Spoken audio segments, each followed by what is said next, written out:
everybody, welcome back to my channel. Katie here from Meet the Maskies, and today you are getting another update on my Tarlov Cyst disease journey. I am just now getting ready to enter 10 months post-surgery for Tarlov Cyst disease, and it's been a hot second since I've popped on here, so I feel like I've gotten a lot of messages. I've gotten people asking me, what's going on. So I felt like it was time for an update. I think my last one was the beginning of September. My Christmas tree is up still, so it is the very end of December now. We're getting ready to head into a new year, and I'm very much looking forward to saying goodbye to 2022.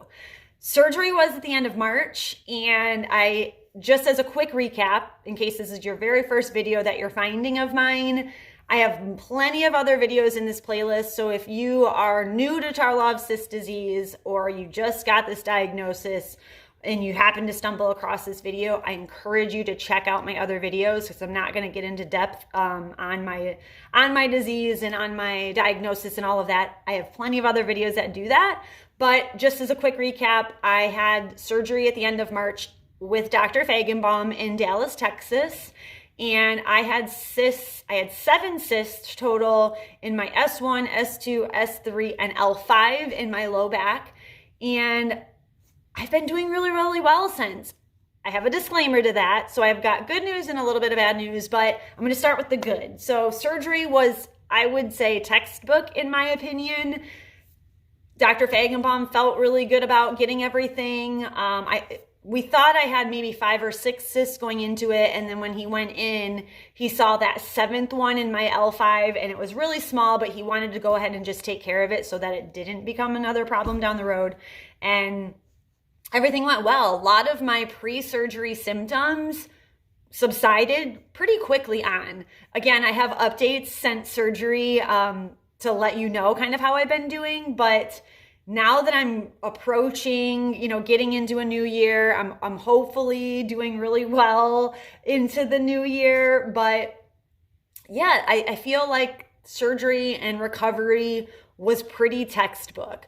I know we're all in different places with this disease and not everybody can say that. So I'm just trying to provide a kind of a positive outlook on this. But I do know not everybody has the same experience or has had the same experience that I'm currently having.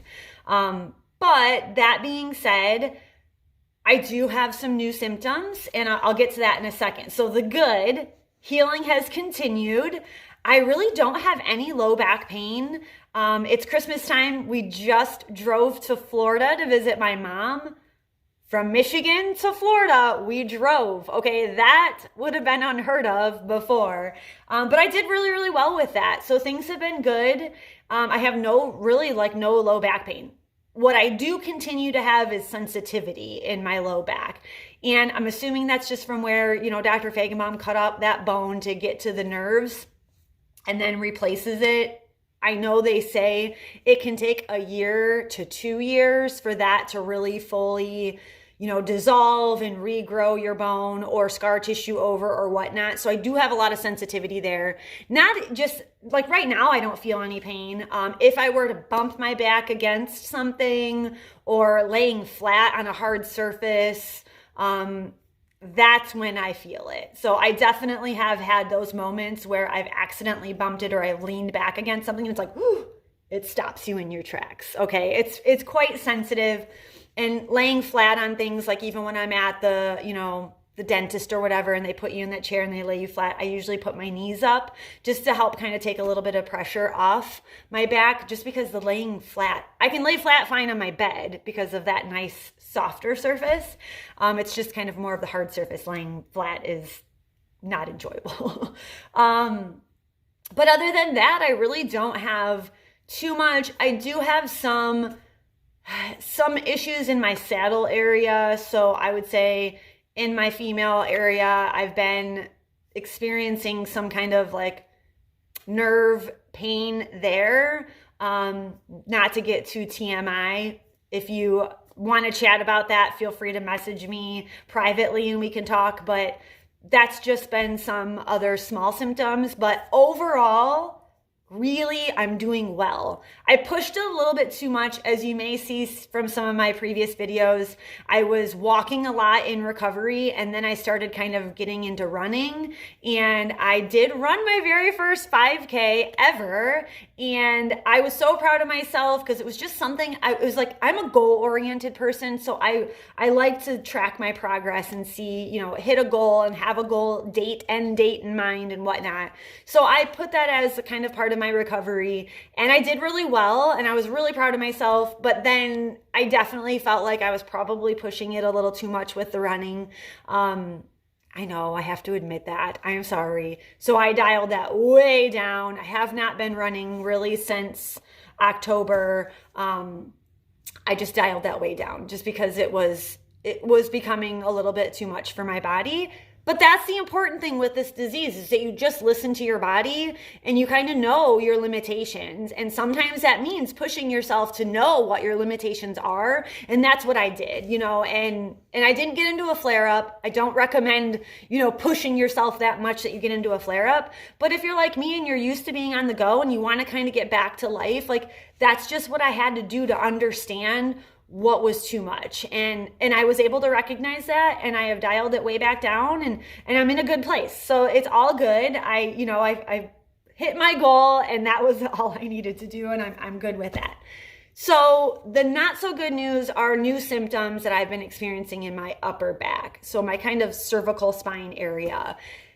I'm not naive to the fact that, look, this is a disease. It is not a symptom or a syndrome. It's not a one and done kind of a thing. I know that it is a disease that I now have and will live with for the rest of my life. And what does that mean? That means I could never get into another flare up again? Fine, great. Many of us don't. Or it also means that I could be in this same situation where I maybe be looking at surgery or, ways to treat the symptoms again, like many of us have had to do. I know plenty of fellow sisters and misters who unfortunately have had to have the surgery multiple times because the spines are popping up in different places, the cysts are popping up in different places in their spine. I'm not naive to that fact. So I have been experiencing some new pains in my upper cervical spine. It's painful, yes, not nearly as bad as what my low back was, but I'm feeling a lot of pins and needles, pain in my arm and in my hand, especially in my index finger and my thumb, but it kind of travels throughout my whole hand. Some numbness, pins and needles has been getting a lot worse these last couple of weeks. So I finally reached out to my primary care physician, and luckily I have an amazing doctor who listens to me, and she immediately just said, let's order an MRI. I know that the pins and needle pain generally usually means something with your nerves. So maybe I just have a pinched nerve. Maybe I slept on it funny. It's been going on for about 3 weeks now, but this last week, the pins and needle pain has been happening a lot more frequently, and I don't know what's going on. So I'm hopeful that it's something that I can easily correct. But like I said, I'm also not naive to the fact that it could very well be the cysts rearing their ugly heads in my upper part of my spine now, as I know some of my other fellow sisters are going through the same thing. So we'll see, fingers crossed. I'm trying to remain positive and hopeful. And you know what? This time around, I feel like I'm not as scared. I know the protocol.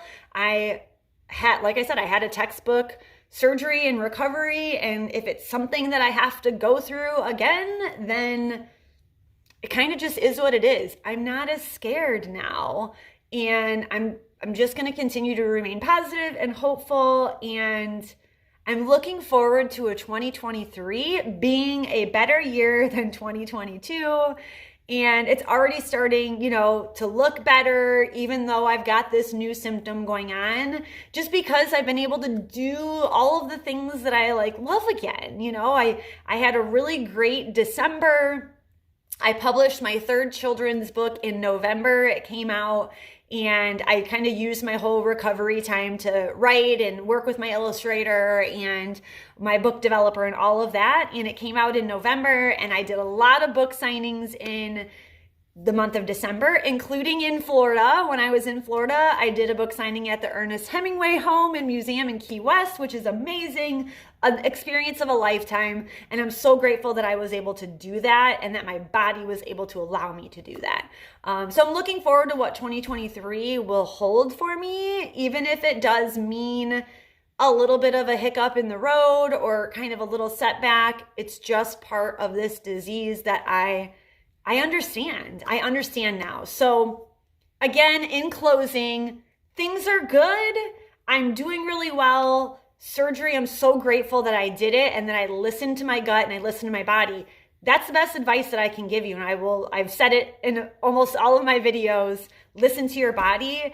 And if surgery is something that you have to do, only you can answer if that's something that you want to go through, but you have to listen to your body and make that decision for what's right for you and your situation.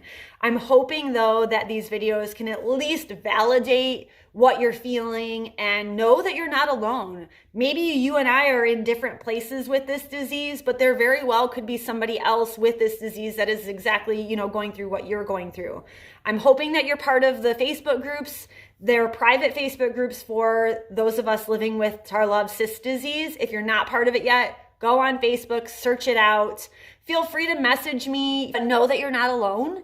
And I'm always happy to talk with a fellow sister or mister and hopefully help you on your journey, because my goal is to just really provide a positive way of looking at this, even though it's not so fun. And it's something that we're unfortunately living with, but things are good. I'm, like I said, almost 10 months post-op, all in all doing really well. I'll keep you updated on what's going on here in my upper part of my spine, and it is what it is. So stay tuned. I'll try to give you another update after the new year as we start 2023, because it's going to be a good year. I can just feel it. Thanks everybody for watching. Happy New Year.